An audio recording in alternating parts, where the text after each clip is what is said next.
What's up, foodies? Rib roasts were on sale last week, so I bought one and decided to have some fun. I decided to coat it in herb butter and smoke it low and slow until it's perfectly tender and juicy. If you're a fan of rich, smoky flavors, tender, juicy meat, then this smoked rib recipe is for you. Inspired by classic techniques, this roast brings together the perfect balance of savory herb butter and slow-cooked deliciousness. So let's get into it.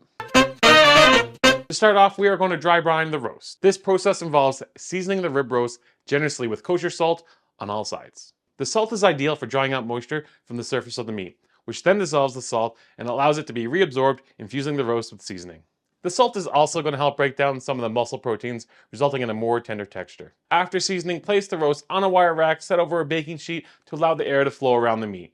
This is important because it helps keep the roast elevated, allowing for even drying and brining on all sides of the roast. Also, the baking sheet will catch any drippings, keeping your fridge clean. It doesn't drip a lot, but it's there just in case. Now refrigerate your roast uncovered for a minimum of 12 hours, but for best results, you want to let it dry brine for about 24. Up to 3 days if you really want to. During the time in the fridge, the salt continues working, penetrating deep into the meat and enhancing the flavor of the roast. So not covering the meat while it's in the refrigerator also helps to dry out the surface of the roast, which is key to developing a beautiful, crispy, golden brown crust when it's time to cook it. Dry brining is a simple yet highly effective method for adding to the flavor of your roast. It ensures it's juicy, tender, and perfectly seasoned outside and in. Now we're going to prepare the compound butter for the roast. In a bowl, combine 1 pound of softened butter. You really want to make sure it's softened. It's really hard to mix in herbs and seasonings if it's really hard butter, so you want to leave it at room temperature for a little bit so it's nice and soft and easy to work with. Then add in 3 sprigs of rosemary that have been finely chopped, a small bunch of parsley, 3 sprigs of fresh thyme leaves, 6 to 8 finely minced cloves of garlic, or you can just grate them in with a rasp, and the zest of 1 lemon and a pinch of salt. Stir the mixture well until the herbs and garlic are evenly distributed throughout the butter. Now you want to give this a good mix to make sure everything gets distributed throughout the butter. This creates an aromatic compound butter that will infuse the roast with layers of savory flavor. I mean, you can skip this part if you really don't want to add all this butter to your roast, but I'd recommend not to. Once your dry brine is complete, it's time to coat the entire roast with the compound butter. Use your hands or a spatula to generously slather the butter on all sides of the roast, making sure to cover every nook and cranny. Now as the butter melts during smoking, it will baste the roast, keeping it nice and moist. And the combination of the herbs and the butter will also create a delicious aromatic crust, adding to the roast flavor. Now you might be thinking, adding this much butter to the roast, won't it just melt off in the first few minutes? No, the butter will not melt off right away. It will begin to melt as soon as it starts to cook. Instead of completely dripping off, the butter will slowly baste the meat as it renders, allowing the herbs and garlic and zest to stick to the surface, creating a flavorful crust. Now some of the butter will pool at the bottom, but much of it will be absorbed into the meat. Additionally, the lower temperatures used during smoking help the butter melt gradually, giving it time to work its way into the surface of the meat rather than just melting off. The combination of the slow cooking and the dry surface from the brining ensures that the butter enhances the roast flavor, without losing all the goodness right at the start. Now preheat your smoker to 275 degrees Fahrenheit. This temperature is going to ensure a slow and even cook, allowing the beef to absorb all those smoky flavors. Now for your wood choice, use oak, hickory, cherry, or whatever wood you like. Each is going to bring a distinct flavor to the roast. Now place a drip pan under the roast to catch any melting butter and juices that escape during cooking. These drippings are gold, comprised of butter, herbs, and beefy goodness. Don't waste them.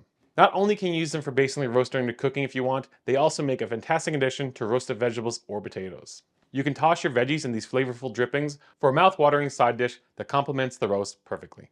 You can even brush these drippings on some sliced bread while your roast cooks for irresistible, smoky, buttery flavor. Now place the rib roast in the smoker, bone side down, as this helps protect the meat from direct heat while allowing it to cook evenly. Let it cook until the internal temperature hits 120 degrees Fahrenheit for a perfect medium rare.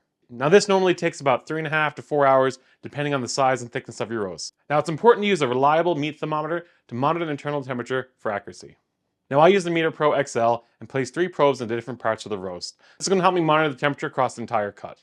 You don't need to go this far, it might seem like a bit much. One will be fine, but I wanted to see how each part of the roast cooked during the smoking process. It gave me a clear picture of how the heat went throughout the roast and ensured I got an even cook from edge to center. Now if you don't have a meat probe like Meter, you can periodically check the internal temperature using an instant read thermometer. Simply insert the thermometer into the thickest part of the roast, being careful not to touch the bone, ensuring it reads 120 degrees Fahrenheit for a medium rare. This is a great way to make sure your roast cooks evenly and perfectly without overcooking. Just a heads up, this video is not sponsored by Meter. If you're in the market for a reliable thermometer, I got you covered. You can get 10% off your first Meter order by following the link in the description below. Just to let you know, I do make a small commission off the sale that helps the channel put out great content. Once your roast has reached 125 degrees Fahrenheit or your desired temperature, carefully take it off the smoker and transfer it to a cutting board. Let it rest for about 20 minutes, loosely covering with foil. This resting period is crucial because it allows the internal juices to redistribute throughout the meat, keeping the roast tender and juicy when being sliced. If you cut into it right away, the juices are going to escape and it's going to leave the roast drier than you desire. Ooh, I like that. During this time, the roast will continue to rise in temperature by a few degrees, bringing it closer to a perfect medium rare. Now, we did cook our meat at a lower temperature and we want to get a nice crust on it. For a perfect crust, after the roast has rested, sear it on high heat for 1 to 2 minutes per side. Now, you can achieve a crust a couple of ways, using a hot cast iron skillet, a flat top grill, placing it in the oven at 500 degrees Fahrenheit, or even using searing hot charcoals for an extra layer of smoky flavor. Also, you can use a torch like I am. I gotta get that nice thumbnail shot. This final sear not only adds beautiful golden brown finish to the roast, but it also adds a nice caramelized flavor. Slice off the ribs and save those for a snack later. Trust me, they're like gold. Don't share them with anyone. Now carve the prime rib into juicy slices. And enjoy. This smoked rib roast is all about combining flavors and perfect textures to create an unforgettable experience. Now, the dry brining season locks in moisture and adds seasoning throughout the whole meat, while the herb-infused butter takes flavor up a notch and also bastes it while it cooks. And the slow smoking process ensures the roast develops a beautiful smoky flavor, while the final high heat sear adds a golden crispy crust, with tender juicy meat on the inside and a flavorful crust on the outside. This roast is going to be a showstopper for any gathering. Let me know if you try this recipe in the comments or any modifications you make. I would love to hear them. If you're enjoying this recipe, you're going to love my new cookbook, the Food-Dee Odyssey, Totally Greek. It's packed with over 70 incredible Greek recipes that capture the essence of my travels in Greece and my time cooking in Greek restaurants.